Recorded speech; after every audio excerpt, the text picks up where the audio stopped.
Ternyata di Sindoro juga ada pasar setan, dan dia juga sempat membeli barang.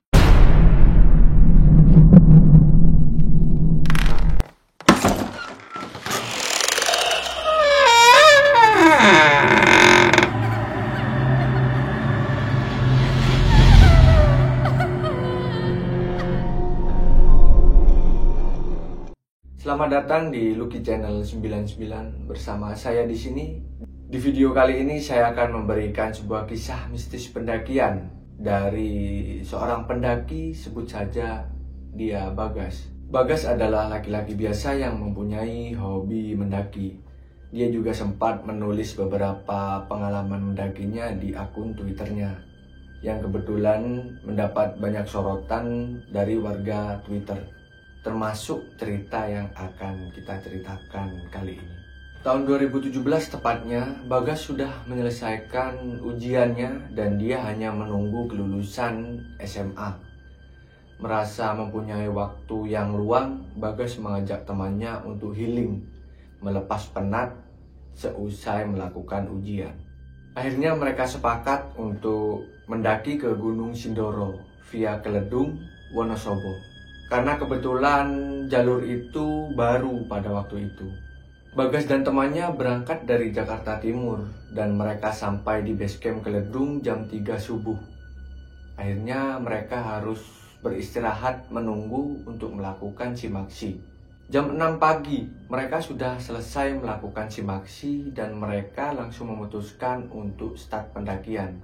Suasana trekking pagi indah dan sejuk. Mereka juga melewati perkampungan dan perkebunan warga, dan tidak sedikit warga yang menyapa mereka dengan ramah. Di waktu itu kebetulan pendakian di Gunung Sindoro nggak begitu ramai, jadi mereka berangkat dari bawah base camp itu hanya berdua. Setelah beberapa jam akhirnya mereka sampai di pos 1 pukul 8 pagi. Mereka langsung istirahat, duduk, ngerokok, sambil ngobrol santai. Nggak lama dari itu ada bapak-bapak turun membawa kayu bakar lalu menghampiri mereka dan berkata, "Mas mau naik ke atas?" "Iya pak, kenapa?" "Kalau di atas ketemu pasar, Mas beli aja meskipun cuma satu. Dan kalau terjadi apa-apa, jangan pernah nengok ke belakang." Mereka hanya bisa mengangguk dan kebingungan mendengar bapak itu berkata seperti itu. Setelah memberi pesan kepada mereka, bapak itu melanjutkan turun dan mereka berdua juga melanjutkan perjalanan menuju ke pos 2. Di sepanjang perjalanan dari pos 1 menuju pos 2, wajah teman si Bagas mulai pucat dan badannya mulai kecapean. Ngelihat itu, Bagas memutuskan untuk berhenti di pos 2, istirahat dan makan. Sesampainya di pos 2, mereka langsung bongkar tas carrier dan ngambil peralatan masak. Sambil mengobrol, temannya cerita kalau tas carrier-nya dari pos 1 menuju pos 2 sangat terasa berat. Tapi anehnya, waktu Bagas mengecek tas tersebut, nggak ada terasa berat sama sekali. Selesai memasak, Bagas hanya diam duduk nyender di pohon menunggu temannya selesai makan. Karena posisi saat itu perut Bagas masih tidak lapar. Lama menunggu sampai tidak terasa Bagas ketiduran. Dan waktu Bagas terbangun, dia sudah tidak melihat temannya. Tapi barang-barangnya masih ada lengkap semua. Ketika Bagas mengarahkan pandangan ke sudut kanan, dia melihat cewek menggunakan outfit pendaki dan wajahnya, postur tubuhnya bukan orang Indonesia. Dan anehnya, dia ngelihat ke arah Bagas dengan tatapan kosong. Dan di situ tubuh Bagas tidak bisa digerakkan sama sekali. Hingga temannya datang dengan mengagetkan Bagas dan seketika itu badan Bagas kembali normal. Dan cewek yang dilihat Bagas tadi menghilang. Di situ Bagas langsung mengajak temannya untuk cepat-cepat packing menuju ke pos 3. Karena kalau kelamaan di sana mereka takut kenapa-napa. Dan Bagas juga tidak menceritakan apa yang dia alami barusan. Setelah mereka packing, mereka langsung melanjutkan ke pos 3. Di pos 3 mereka sampai jam 2 siang. Dan di situ sudah ada banyak pendaki. Ngeliat itu, Bagas dan temannya langsung beristirahat di sebelah pendaki sambil ngobrol santai. Ini masnya mau turun atau naik? Saya mau turun, Mas. Rame ya yang mau turun, Mas. Tapi dari base camp ke sini kok saya gak ketemu pendaki sama sekali ya? Iya, Mas, soalnya tadi jam 11 di Keledung ada yang meninggal. Jadi dari jam 11 sampai sekarang pendakian ditutup dan semua pendaki gak boleh naik ataupun turun. Makanya kita ngecamp di sini. Oh, saya baru tahu Mas informasi ini. Lah, Masnya ini kok bisa naik? Iya, saya naiknya tadi pagi, Mas. Oh, mending sekarang Masnya camp di sini bareng kita. Sebetulnya Bagas setuju dengan pendapat pendaki ini, tapi temannya Bagas tidak mau karena dia pikir nanggung kalau camp di sini. Mending sekalian di Sunrise Camp. Enggak, Mas, kita lanjut aja. Kita diriin tenda di Sunrise Camp. Soalnya di sana tempatnya lebih luas. Udah deh, Mas, camp di sini aja bareng kita. Ini tenda kita juga luas. Enggak deh, Mas, makasih. Kita mau langsung lanjut jalan aja. Ya udah, kalian hati-hati ya. Bagas sedikit ngerasa aneh kenapa pendaki itu sangat menahan Bagas dan melarang Bagas untuk melanjutkan perjalanan. Dan kenapa juga pendaki itu mengucapkan hati-hati. Setelah mereka mengobrol, akhirnya Bagas dan temannya memutuskan untuk melanjutkan perjalanan menuju ke Sunrise Camp. 1,5 jam mereka sampai di Sunrise Camp. Di sana sudah ada 4 tenda. Namun Bagas gak ngeliat satu orang pendaki pun. Bagas gak begitu menghiraukan. Bagas dan temannya langsung ngediriin tenda di sana. Dan mereka juga masak untuk makan malam. Mereka makan malam jam 7. Dan setelah makan, mereka duduk-duduk di depan tenda sambil ngobrol santai. Sampai 8:30 mereka memutuskan untuk masuk ke tenda untuk beristirahat persiapan summit besok. Tengah malam, Bagas terbangun karena mendengar beberapa kaki. Bagas pikir itu pendaki yang baru sampai di Sunrise Camp. Dan waktu Bagas mengecek keluar, ternyata tidak ada seorang pun. Dan suasana sangat hening, sepi, dan langit juga mendung, menunjukkan kalau bentar lagi mau hujan. Di situ Bagas mulai takut karena mendengar suara-suara aneh. Akhirnya Bagas kembali masuk dan memutuskan untuk melanjutkan tidur. Jam 4 subuh, Bagas dibangunin oleh temannya untuk siap-siap summit. Karena mereka mengejar sunrise di puncak. Setelah mereka menyiapkan persiapan yang matang, akhirnya mereka start summit jam 4:30. Mereka hanya berdua di sepanjang perjalanan. Awalnya tidak ada yang aneh dan tidak ada yang janggal. Mereka juga sempat gurau di tengah perjalanan. Hingga akhirnya mereka melewati beberapa tanjakan. Bagas ngeliat ada beberapa cahaya di pos 4. Wah, rame kayaknya nih di pos 4. Kenapa kita gak camp di sini aja ya? Setelah mereka melewati tanjakan kedua, mereka kaget ngeliat situasi yang mereka lihat saat itu. Mereka ngeliat pasar rame dan mereka semua memakai pakaian adat. Transaksi mereka aneh, bibir mereka nggak ada yang gerak, tapi suaranya sangat rame. Mereka berdua ketakutan, mereka bingung harus ngapain. Dan untungnya Bagas ingat apa kata bapak yang mereka temui kemarin di pos 1. Kalau di atas ketemu pasar, Mas beli aja meskipun cuma 1. Mereka mulai masuk ke pasar secara perlahan. Dan mereka nggak nengok sama sekali. Tatapan mereka fokus ke depan. Hingga mereka sampai di tengah-tengah pasar tersebut. Ada satu kios yang penjualnya fokus menatap mereka berdua. Karena ngerasa ditatap terus-menerus, akhirnya Bagas dan temannya menuju ke kios tersebut untuk membeli salah satu yang ada di sana. Karena Bagas ingat apa kata bapak kemarin. Dia bilang kalau Bagas harus membeli apapun meskipun cuma 1. Tapi yang anehnya ketika Bagas ngelihat yang dijual cewek di kios itu aneh-aneh. Daging makanannya tidak layak dimakan manusia. Bagas bingung. Kalau Bagas membeli makanan itu lalu dimakan, takutnya mereka malah kenapa-napa.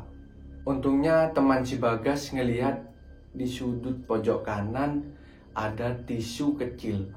Akhirnya Bagas memutuskan untuk membeli tisu tersebut daripada harus membeli makanan-makanan aneh yang ada di sana.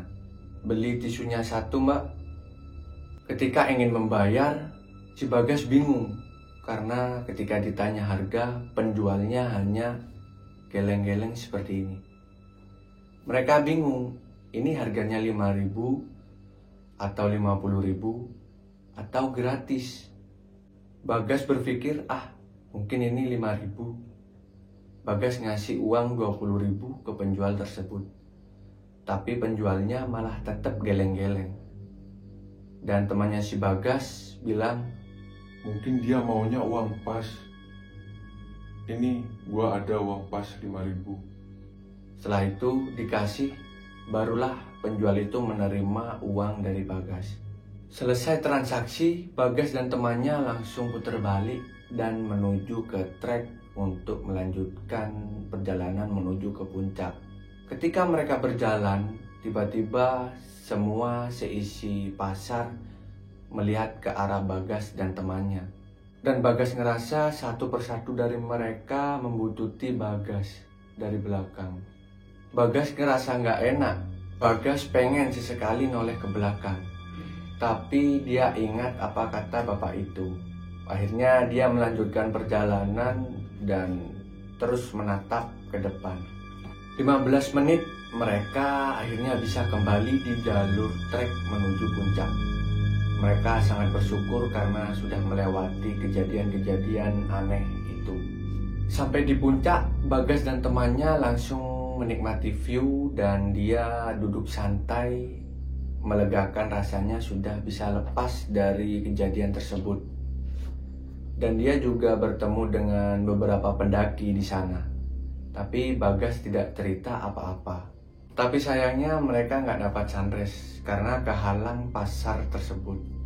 Setelah beberapa jam mereka diam di atas puncak, akhirnya mereka memutuskan untuk langsung turun. Sedangkan pendaki-pendaki lain belum ada yang turun. Mereka memutuskan untuk langsung turun menuju ke pos 4. Sesampainya di pos 4, mereka ngelihat ke arah bawah, ke arah pasar tersebut. Dan betapa kagetnya mereka, ternyata di situ hanya ada jurang yang luas. Di sini Bagas sudah mulai ngerasa banyak kejadian yang janggal di perjalanan dia kali ini.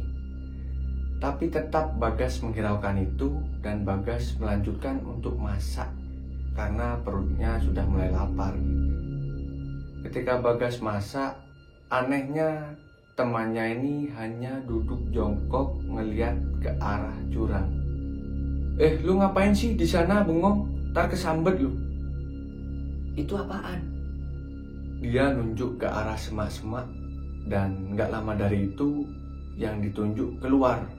Ternyata itu anak macan kumbang. Seketika mereka langsung ketakutan dan panik. Mereka bingung harus ngapain. Mereka juga berpikir kalau di sini ada anaknya, pasti ada emaknya.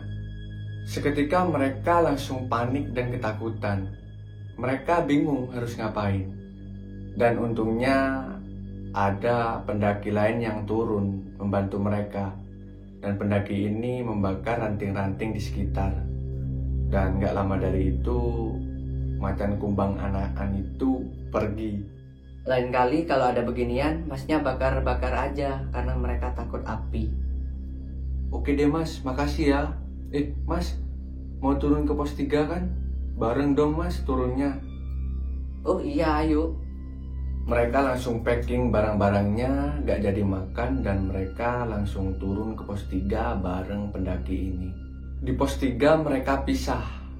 Pendaki ini berhenti, Bagas dan temannya melanjutkan perjalanan menuju ke pos 2 karena mereka takut kemalaman untuk menuju ke base camp. Singkatnya mereka sampai di pos 2. Badan mereka lemas, capek, karena mereka juga belum makan dari pagi.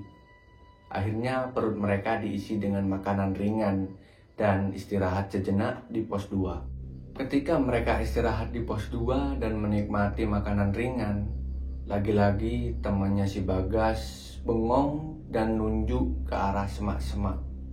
Gas, itu kok ada cewek nangis di sana, ngapain sih? Apaan sih lu? Udah gak usah nunjuk-nunjuk, gak sopan.